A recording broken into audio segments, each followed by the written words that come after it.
बच्चों, मैं MP sir आप सभी का एसबी कोचिंग क्लासेस में हार्दिक स्वागत एवं अभिनंदन करता हूं।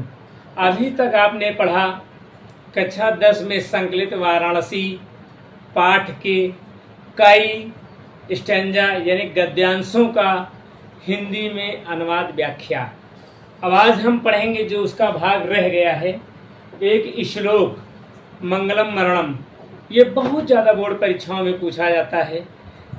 पूछने में आता है कि निम्नलिखित श्लोक की हिंदी में व्याख्या कीजिए या अनुवाद कीजिए, 10 नंबर में आता है, तो संदर्भ सहित लिखना होता है। तो बच्चों, सबसे पहले हम श्लोक को पढ़ेंगे और एक एक शब्द की मीनिंग सुनेंगे, समझेंगे, उसके बाद में इसकी व्याख्या होगी। देखते हैं कि मरणं मंगलम यत्र विभूतिश्च विभूषणं कौपीनं यत्र कोशेयं सा काशी केन मीयते। तो मरणम मीन्स मरना, मंगलम मीन्स मंगलकारी, शुभ, कल्याणकारी, यत्र मीन्स जहाँ, विभूतिश्च मीन्स होता है राख या फिर भस्म, विभूषण मीन्स होता है गहना या आभूषण, कौपीनम मीन्स होता है लंगूट, यत्र मीन्स जहाँ, कोशेयम मीन्स होता है रेशमी, सा मीन्स वह। सा क्यों आया? क्योंकि ये स्त्रीलिंग है काशी, तो सा काशी स्थान का नाम है। केन मीन्स किससे, और मीते मीन्स मापा जा सकता है, तुलना की जा सकती है, या अंग्रेजी में कहते हैं कंपैरिजन की जा सकती है। तो एक एक शब्द की मीनिंग हो गई। अब हम व्याख्या को देखते हैं। देखिए, श्लोकों में और कविताओं में जहाँ से व्याख्या शुद्ध बनती है, हम बीच से, पहले से, किनारे से शब्दों को लिख करके व्याख्या को लिखते हैं। तो देखेंगे हम यत्र से शुरू करेंगे।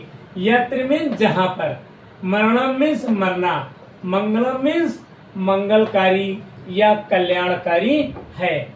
उसके बाद में जहाँ की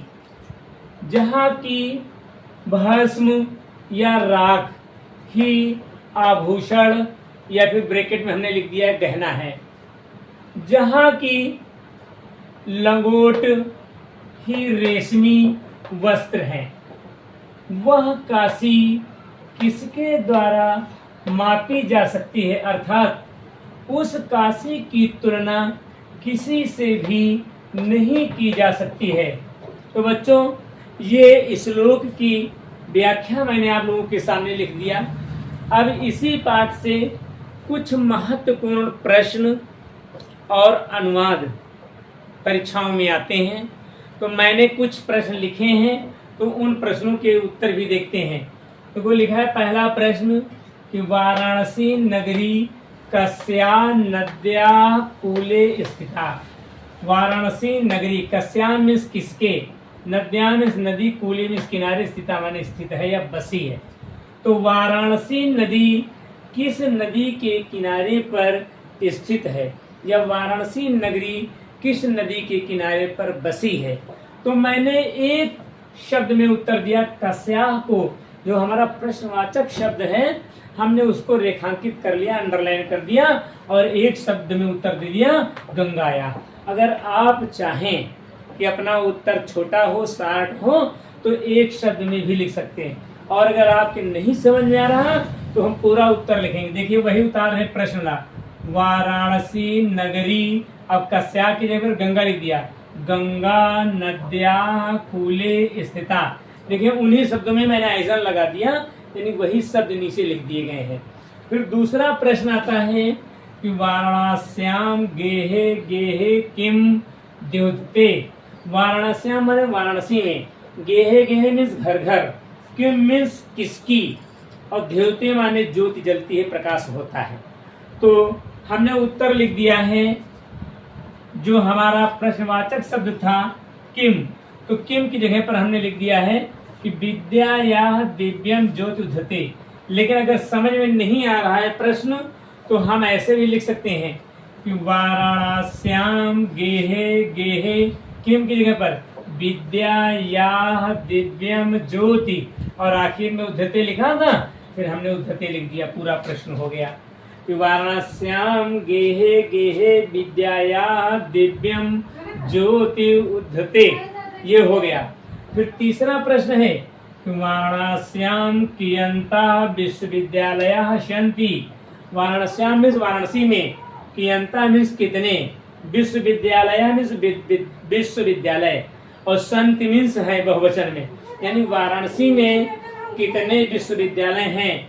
तो बच्चों हमने कियंता शब्द को रेखांकित कर दिया, अंडरलाइन कर दिया और लिख दिया त्रिया। त्रिया मीन्स होता है 3, लेकिन नहीं समझ में अगर आए तो हम ऐसे लिख सकते हैं कि वाराणस्याम त्रिया विश्वविद्यालय सन्ति। वही एक शब्द में उत्तर दे दिया, बाकी जितने भी शब्द हैं प्रश्न से ही हमने उत्तर में ले लिया। अगला प्रश्न है कि वाराणसी कस्या भाषायाः केंद्रम अस्ति। वाराणसी किस भाषा का केंद्र है। तो एक शब्द हमने कस्या, जो प्रश्नवाचक था, रेखांकित कर लिया, अंडरलाइन कर दिया और उसकी जगह पर लिख दिया संस्कृत। लेकिन अगर नहीं समझ में आ रहा है तो आप लिख सकते हैं कि वाराणसी कस्या की जगह पर संस्कृत भाषायाः केंद्रम अस्ति। पूरा उत्तर ऐसे भी लिख सकते हो कि संस्कृत वाराणसी संस्कृत भाषायाः केंद्रम अस्ति। तो बच्चों इतने प्रश्न हमारे बोर्ड में सम्मिलित हो पाए हैं, हमने लिखा है, इसका आप स्क्रीनशॉट ले लीजिए। इसके बाद जो बहुत महत्वपूर्ण प्रश्न रह गए वो और कुछ अनुवाद इस पाठ से पूछे जाते हैं, हम दोबारा बोर्ड पे लिख रहे हैं, आप इसका स्क्रीनशॉट ले लीजिए। आपने इसके पहले जो मैंने प्रश्न लिखा था उनका स्क्रीनशॉट ले लिया। अब हम कुछ प्रश्न रह गए थे, उन प्रश्नों को देखते हैं। 5वां प्रश्न, 4 तक की लिखे थे पहले, 5वें से देखो कि वाराणसी नगरी केसाम संगम स्थली अस्ति। वाराणसी नगरी किसका संगम स्थल है। तो आप चाहे तो एक शब्द में भी उत्तर दे सकते हैं और चाहे तो पूरे वाक्य में। मैंने क्या किया, केसाम जो हमारा प्रश्नवाचक शब्द है उसकी जगह पर लिख दिया विविध धर्माणाम। तो विविध धर्माणाम यानी विभिन्न धर्मों का है, और अगर ना चाहें तो पूरा परंतु कुछ प्रश्न वाले शब्द ही उत्तर में रिपीट करेंगे, जैसे वाराणसी नगरी विविध धर्माणाम संगम स्थली अस्ति। वाराणसी नगरी विभिन्न धर्मों का संगम स्थल है। ये प्रश्न का उत्तर हो गया। अगला 6ठा प्रश्न है कि वाराणसी नगरी किमर्थ प्रसिद्धा। वाराणसी नगरी क्यों प्रसिद्ध है। तो ये एक शब्द में उत्तर नहीं हो पा रहा था, ये पूरे वाक्य में हो रहा था, इसलिए मैं इसका उत्तर पूरे वाक्य में आपको दे रहा हूँ। देखिए कि वाराणसी नगरी विद्या दर्शन साहित्य धर्म कला शिल्पार्थ प्रसिद्धा अर्षि। वाराणसी नगरी जो है, वाराणसी नगरी विद्या के लिए, दर्शन के लिए, साहित्य के लिए, धर्म के लिए, कला के लिए और शिल्प कलाओं के लिए प्रसिद्ध है। ये इसका उत्तर हो गया।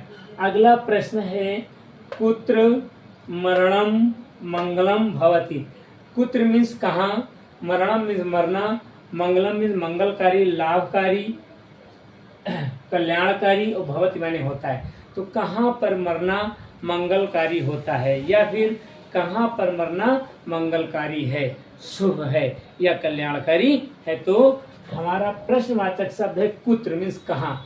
कुत्र को हमने रेखांकित कर लिया, अंडरलाइन कर लिया और उसकी जगह पर एक शब्द लिख दिया वाराणस्याम। वाराणस्याम मरणम मंगलम भवत, यानी वाराणसी में मरना मंगलकारी होता है या वाराणसी में मरना मंगलकारी है। तो ये बच्चों हमारी दृष्टि में यूपी बोर्ड के हिसाब से महत्वपूर्ण प्रश्न थे, इसलिए इतने प्रश्नों को हमने आपके सामने प्रस्तुत किया है। अब हम कुछ ऐसे महत्वपूर्ण वाक्य हैं जो हिंदी से संस्कृत बनाने के लिए आते हैं, जिनको अनुवाद कहते हैं। हिंदी दी होगी, उन्हीं शब्दों को आप संस्कृत में लिखेंगे। तो मैंने हेडिंग डाला है संस्कृत में अनुवाद कीजिए। तो कुछ हमारे हिंदी वाक्य हैं, उन वाक्यों को हम लिख रहे हैं। जैसे देखो पहला है कि वाराणसी किस भाषा का केंद्र है। वाराणसी किस भाषा का केंद्र। तो बहुत बच्चे समझ नहीं पाते अनुवाद में, तो इसका उत्तर दे देते हैं। उत्तर नहीं देना, ये जैसे को तैसे इनको संस्कृत में बना देना है। तो वाराणसी कस्याः भाषायाः केंद्रः अस्ति, वाराणसी किस भाषा का केंद्र है। ये पहला हिंदी दिया था और पहले को हमने इधर संस्कृत में बना दिया। अब दूसरा हमारा वाक्य दिया गया है कि काशी में मरना मंगलकारी है। तो काश्याम मरणम मंगलम भवत, काशी में मरना मंगलकारी है या मंगलकारी होता है। तीसरा वाक्य हमारा है वाराणसी गंगा के पावन तट पर स्थित है। तो इसकी संस्कृत वाराणसी गंगायाः पावन तटे स्थिता अस्ति। उसके बाद में चौथा प्रश्न, देखो इधर आया नहीं था तो हमने स्थिता और अस्थिता लिख दिया, लेकिन नंबर डाल दिया है सेंटेंस के लिए। यहाँ गंगा के तट पर सुंदर सुंदर घाट हैं। सुंदर सुंदर 2 बार लिखा था, इसलिए हमने 2 बना दिया। तो देखेंगे अत्र मीन्स यहाँ, अत्र गंगा तटे सुंदराः घट्टाः सन्ति। सन्ति उधर नहीं आया तो हमने इधर नीचे लिख दिया। पांचवा है अनेक पर्यटक दूर देशों से यहाँ आते हैं। तो इसमें ये देखिए नंबर डाल दिया भैया, अनेके पर्यटका दूर देशेभ्यः अत्र आगच्छन्ति, 5 नंबर का हो गया। छठा है वाराणसी धर्मों की संगम स्थली है। तो वाराणसी धर्माणाम संगम स्थली वर्तते। ये 6 वाक्य हमको परीक्षा की दृष्टि से बहुत महत्वपूर्ण लगे, तो हमने इनका ट्रांसलेट संस्कृत में कर दिया अनुवाद। और बच्चों, मैं ईश्वर से यही कामना करता हूँ कि आप सभी को ज़्यादा से ज़्यादा बिना पढ़े केवल चैनल को देख लीजिए, वीडियो को देख लीजिए और आपकी समझ में आ जाएगा, याद हो जाएगी, ये मेरा वादा है। लेकिन थोड़ा सा मन लगाना होगा, और मन ही नहीं लगाएंगे तो भैया तो क्या है। तो मन लगाने के लिए कहना है कि मन लगा लिया है मैंने तुमको मान करके, सम्मान करके मन लगा लिया है। जो पढ़ने लिखने में या जो किसी काम में मन लगा लेता है तो उसके ऊपर ईश्वर की असीम अनुकंपा हो जाती है और वो व्यक्ति, वो प्राणी उस कार्य में सफलता को प्राप्त कर लेता। तो मैं ईश्वर से यही कामना करता हूँ कि आप लोग यूपी बोर्ड परीक्षा में सन 2025 में आने वाली परीक्षा में आप लोग बढ़िया उच्च स्थान प्राप्त करें, आपका यूपी में लिस्ट में नाम हो। बस आपसे सिर्फ इतना कहना भैया कि हमारे एसवी कोचिंग क्लासेस को आप ज़्यादा से ज़्यादा शेयर करें, लाइक करें, सब्सक्राइब करें, ताकि हमारे रोज़ के नए नए वीडियो हम लोग बना रहे हैं और सभी सब्जेक्टों में। सिर्फ सामाजिक विज्ञान में हमें अभी तक नहीं बनाकर डाला, उसके भी हम वीडियो के लिए लिख रहे हैं। तो जिस दिन हमारे पास 10-5 वीडियो भरकर लिख जाएगा, उस दिन से हम आपके पास सामाजिक विज्ञान के भी वीडियो भेजने लगेंगे। ईश्वर से यही कामना करते हैं कि ईश्वर आप सभी का कल्याण करे, आप सभी को सद्बुद्धि दे। जय हिंद, जय भारत।